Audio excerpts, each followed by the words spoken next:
What's going on, guys? I am currently up on top of this roof. The birds are chirping, the sun is out, it's 60 degrees. What more could you ask for? Just an absolute beautiful day. Extremely grateful to be back out here with the sun shining, getting to hang out with the wildlife. Now, why am I up on top of this roof? I'm at a house right now that is being absolutely terrorized by a family of squirrels. There's a lot of different areas on this house where they've chewed through, been able to penetrate through and into the attic. With this home specifically, what we're going to be focusing on are soffit returns. If you've watched any of our previous videos, you know that these are very common and problematic areas for the wildlife to be able to penetrate through and into your attic. What I'm going to do is drop a picture down in one of these corners. It's going to be a zoomed out picture of the front of this house, and I'm going to circle a lot of these soffit returns to give you guys a visual. That way you know what these areas look like maybe on your house, or that way you can just point them out yourself. Also, what we're going to be doing, I'm going to take you around on this roof and point out, give you an up close look at these soffit returns. That way you can see the chew marks. I'm going to show you also areas where they've actually been able to penetrate through. And then I'm going to give you our solution to a squirrel problem like this. We're not only going to install our tri-block trapping system, at the same time we do that, we're going to go to each and every one of these other soffit returns and seal them shut. That way the squirrels can't come out, see our trap, turn around, go back into the attic and find another exit. Let's take a look at this. The first soffit return we're going to look at here is going to be one of the main active entry points, and I'm going to show you how we're able to distinguish that. As we loop around here, you can actually see that is insulation that has came out from inside this attic. Here is one of those soffit returns. So where the soffit returns back into the shingles, this one is actually missing a full soffit piece, which is down there on the ground. So the squirrels were actually able to pull that soffit piece out and then slip into this hole, and that's going to lead straight into the attic. With us being able to confirm this is an active entry point, this will be where we install our tri-block trapping system. And once we get that set up, I'll show you guys what that looks like. Here's another one, and this one you're going to be able to see those claw marks a little bit better right here on this channel.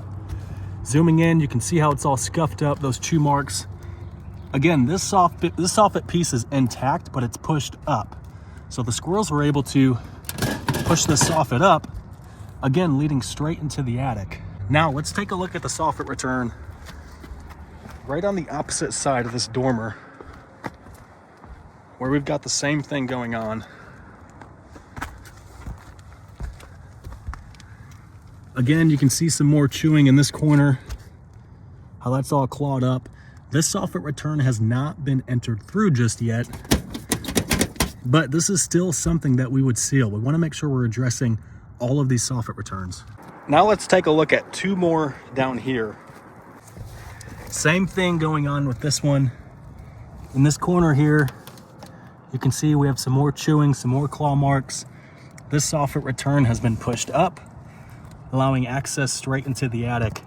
The problem with these soffits, they connect just like puzzle pieces. They're basically tongue and groove, so it does not take much for anything to come here and jar these loose, gaining access inside the attic. Let's go see the other one on the opposite end here.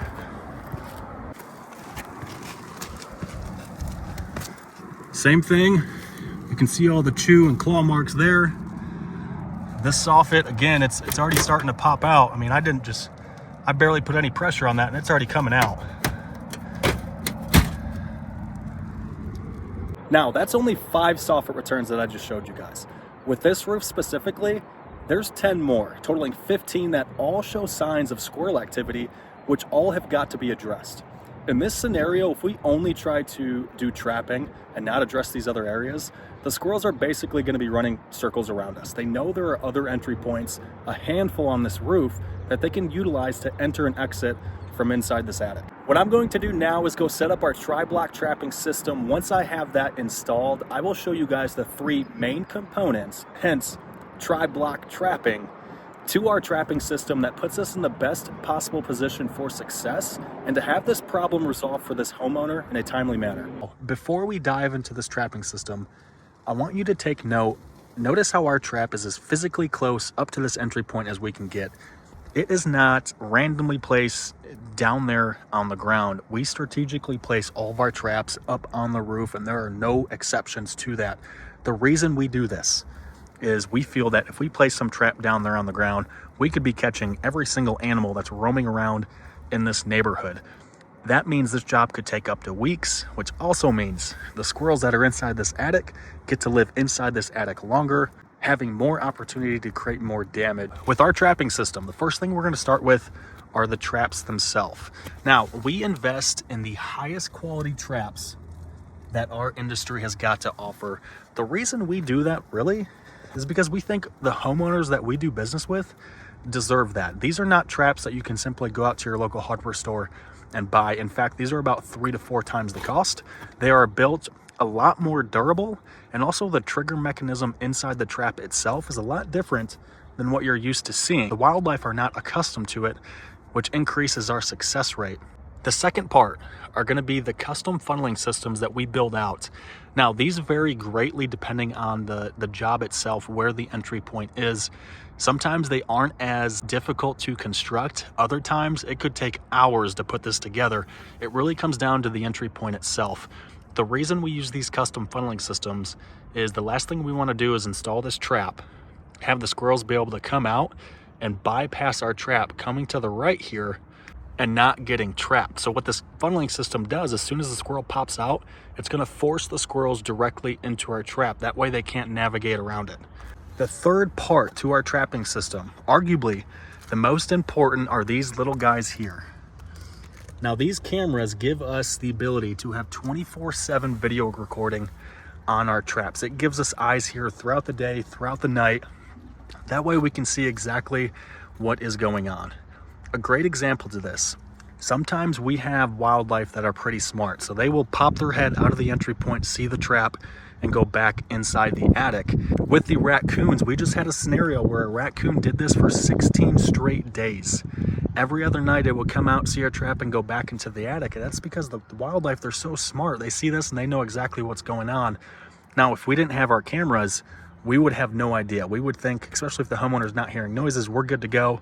We would seal that entry point, and then the animals would be locked inside the attic, which would lead to all sorts of issues. Another cool perk with the cameras is these are all linked to our phone. So instantly, as soon as it detects any activity, we get to watch it live, and we can save these videos, the pictures, and send it over to the homeowners, which the homeowners love. They'll share them on Facebook, share them to their friends. And it's really neat to be able to provide that for the homeowners. So these are the 3 main components to our tri-block trapping system. For us here at Precision, there is no exception to this. This is the only way we will do our trapping. And the reason for that is because we believe it puts us in the best possible position to trap these animals in a timely manner and get them out of the attic so they're not creating more damage. We got Chase down there finishing up getting all the soffit returns sealed. That way the squirrels have no other exit. Earlier we touched on just how successful our tri-block trapping system is. I wanted to show you guys something. Look what we got. This little guy decided to pop out. We got him trapped just within a couple hours before we even left.